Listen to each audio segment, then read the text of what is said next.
সিলেট মহানগরের আওতাধীন দক্ষিণ সুরমা থানা শাখা কর্তৃক আয়োজিত আজকের এই সভার সম্মানিত সভাপতি, উপস্থিত রয়েছেন আজকে সভার প্রধান অতিথি, বিশিষ্ট আলেমী দ্বীন, সিলেটের কীর্তি সন্তান, ইসলামী আন্দোলন বাংলাদেশের সিলেট মহানগরের সংগ্রামী সভাপতি জননেতা মুফতি সাইদ আহমদ। উপস্থিত রয়েছেন ইসলামী আন্দোলনের সিলেট মহানগর যুব আন্দোলন, ছাত্র আন্দোলন সহ আমার সহযোদ্ধা সহকারী ভাই বন্ধুরা। আমার একটি কল্যাণ রাষ্ট্র গঠনের জন্য হাজারো ছাত্র যুবক শাহাদাত বরণ করেছেন, হাজারো মায়ের বুক খালি হয়েছে, হাজারো মা বোন বিধবা হয়েছেন একটি সুন্দর কল্যাণ রাষ্ট্র গঠনের জন্য। ইসলামী আন্দোলনের আমাদের ছাত্র ভাইদের মধ্যে 18 জন শাহাদাত বরণ করছেন এই স্বৈরাচারী সরকারের পুলিশ বাহিনীর গুলিতে। হসপিটালের রিপোর্ট তথা প্রশাসনের রিপোর্টে দেখা যায় 800 লোককে তারা হত্যা করেছে। এ শুধু রিপোর্ট, কিন্তু রিপোর্টের বাহিরে এরকমের অনেক বেশি মানুষকে তারা হত্যা করেছে, যার খোঁজ খবর অনুসন্ধান এখনো পাওয়া যায় নাই। 800 ছাত্র যুবকের চোখে গুলিবিদ্ধ হয়ে তাদের চক্ষু নষ্ট হওয়ার পথে হাসপাতালে তারা কাতরাচ্ছেন। কান্নার আওয়াজ ওই জাহিলি গোষ্ঠী তারা শুনতে পায় না। তাদের চোখ দিয়ে রক্ত পড়ছে, পানি পড়ছে।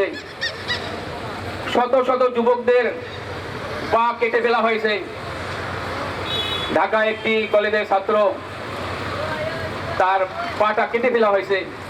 তিনি বলছেন, আমি যখন গুলিবিদ্ধ হলে আমার সামনে 8 জন মারা গেল, আমি মনে করছি গুলি লাগছে হয়তো সামান্য কিছু, পরে দেখি আমার পাটাই নেই। তাকে যখন হসপিটালে নেওয়া হলো চিকিৎসার জন্য, ড্রেসিং করা হয়, সামান্য ন্যূনতম ড্রেসিং, যা মোটামুটি একটা প্রাথমিক চিকিৎসা দেওয়া হয় তাকে। এভাবে 5 দিন 7 দিন যাওয়ার পর তার পায়ে পচন ধরে যায়। 7-8 দিন পর ডাক্তার বলছেন, তোমার তো পচন ধরেছে, রক্ত নষ্ট হয়ে গেছে, এখন পাটা কেটে হবে। তখন তার পায়ের গোড়া থেকে পাটা কেটে দেওয়া হয়েছে। দিনাজপুরে দেখলাম এক মহিলা তার 3 দিনের সন্তানকে বিক্রি করে তার স্বামীর চিকিৎসা করাচ্ছে, তাকে গুলি করা হয়েছিল। চিকিৎসার জন্য তার আর কোন টাকা পয়সা নেই। এরকমের কতটা বর্ণনা দেওয়া সম্ভব নয়। হাজারো মানুষ এভাবে হসপিটালে কাতরাচ্ছেন, যাদের মেরুদণ্ডে গুলি ঢুকছে একজন, আর তিনি বলছেন যদি এই গুলি বের করতে হয় তাই তিনি মারা যাবেন। এভাবে তিনি কষ্ট করতেছেন। ডক্টর ইউনূস সাহেব প্রধান উপদেষ্টা হসপিটালে গিয়েছেন। গতকালকে ভাষণে তিনি বলেছেন, হসপিটালে আমরা দেখলাম কত মানুষ কষ্ট করতেছে, তাদের অবস্থা দেখে চোখের পানি রাখা যায় না। এক বিভৎস ঘটনা। আমি বাংলাদেশের প্রধান উপদেষ্টা ডক্টর মোহাম্মদ ইউনূস সাহেব সহ স্বাস্থ্য উপদেষ্টার কাছে জানতে চাই, যারা এখানে বাংলাদেশে চিকিৎসা করা সম্ভব নয়, হাজারো মা বোন ছাত্র যুবক ভাইরা হাসপাতালে কাতরাচ্ছে, তাদেরকে আপনারা এখনো বিদেশে কেন চিকিৎসার জন্য পাঠান না? দেশবাসীরা জানতে চায় কেন তাদেরকে পা কাটতে হবে, চক্ষু নষ্ট হবে আমার ভাইয়ের? এক আওয়ামী লীগের প্রশাসন তাদেরকে গুলি করলো, কষ্ট দিল, আবার আপনারা হসপিটালে চিকিৎসার জন্য সুন্দর ব্যবস্থা করতেছেন না। যাদের চিকিৎসা বাংলাদেশে সম্ভব না তাদেরকে বিদেশে পাঠাচ্ছেন না। আপনারা কি শুরু করছেন? সমন্বয়করা হসপিটালে গিয়ে একই কথা বলেন, বক্তব্যে একই কথা বলেন। বৈষম্যবিরোধী ছাত্র আন্দোলন সমন্বয়করা বলেন হসপিটালে ভালো চিকিৎসা হয়। আরে আপনারা তো গেছেন হসপিটালে, আপনারা তো দেখেছেন কি চিকিৎসা হয়। কেন স্বাস্থ্য উপদেষ্টাকে বলেন না, তার সাথে কেন বৈঠক করেন না যে আপনারা তাদের চিকিৎসা সম্ভব নয়, বিদেশে দ্রুত পাঠান? কেন তা করেন না? এখন সমন্বয়কদের নামে চাঁদাবাজি করা হচ্ছে। কোন কলেজের প্রিন্সিপালকে যদি তিনি অন্যায় করে থাকেন, তার বিরুদ্ধে মামলা দেওয়া যেতে পারে। তাকে যদি অব্যাহতি দিতে হয়, ডিসি সাহেবকে তার কাছে যান, সেখানে দরখাস্ত দেন, তিনি দেখবেন তিনি অন্যায় করে থাকেন, তাকে অব্যাহতি দেবেন। কিন্তু তা না করে সেই শিক্ষক বাবার বসি তাকে তারপর জুলুম নির্যাতন করা হয়, জুতা পেটা করা হয়, হাতুড়ি পিটানো করা হয়, তাকে অ্যাটাক করা হয়, মানসিক টর্চারিং করা হয়। শুধু এখানে শেষ নয়, রাস্তা আটকিয়ে হাজার হাজার গাড়ি বন্ধ করে তাদেরকে কষ্ট দেওয়া হয়। এভাবে জুলুম নির্যাতন আপনারা করবেন না দয়া করে। চিকিৎসার ব্যবস্থা দেখেছেন, আপনারা বিদেশে পাঠানোর ব্যবস্থা করেন। সমন্বয়কদের নামে আমরা আরো দেখেছি এখন তদবির বাণিজ্য শুরু হয়েছে। সচিবালয়ে জনপ্রশাসন মন্ত্রণালয়ের সচিবদের কাছে তারা তদবির করতেছে, এই জেলা ডিসি উনি থাকবেন, এই জেলা ডিসি উনি থাকবেন, এভাবে শুরু হয়েছে।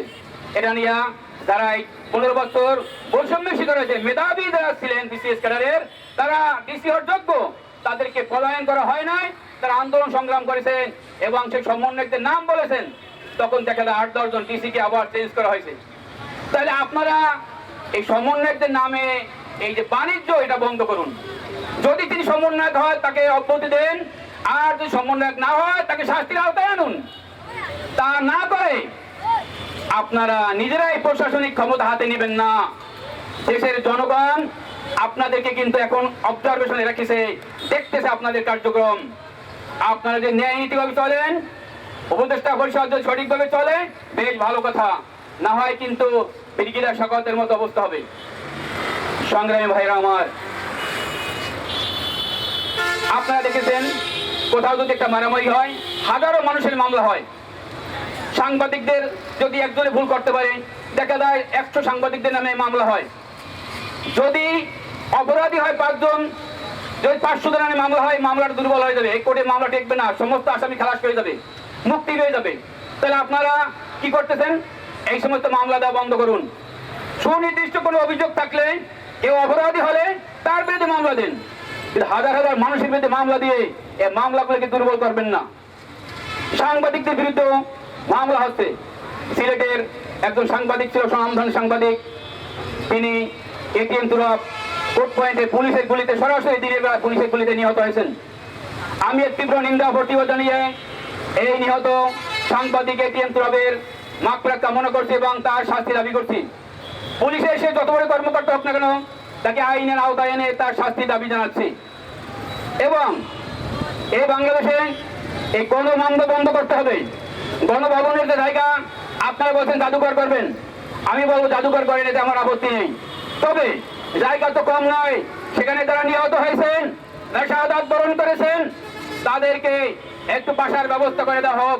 যারা আহত হয়েছেন তাদের চিকিৎসার ব্যবস্থা করে দেওয়া হোক।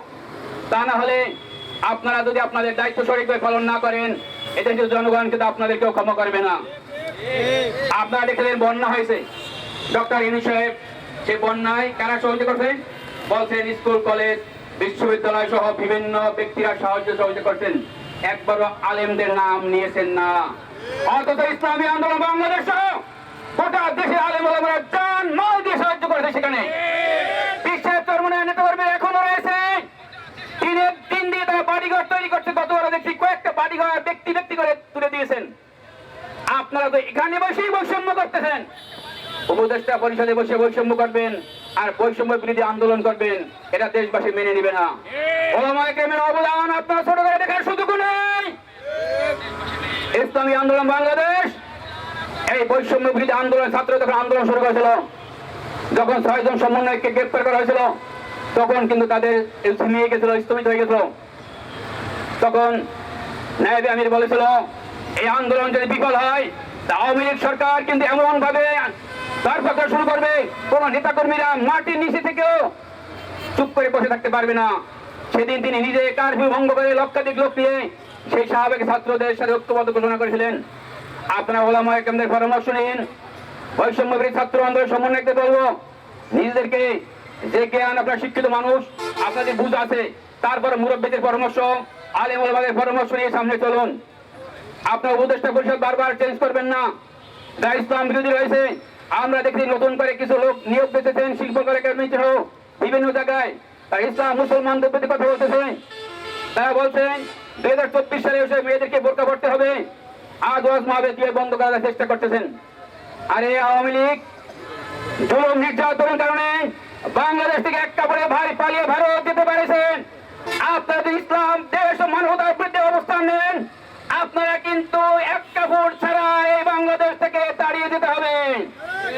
সংগ্রামী ভাই আমার, 5 তারিখ যখন শেখ হাসিনার পদত্যাগ হলো, এদেশ থেকে চলে গেলেন, সে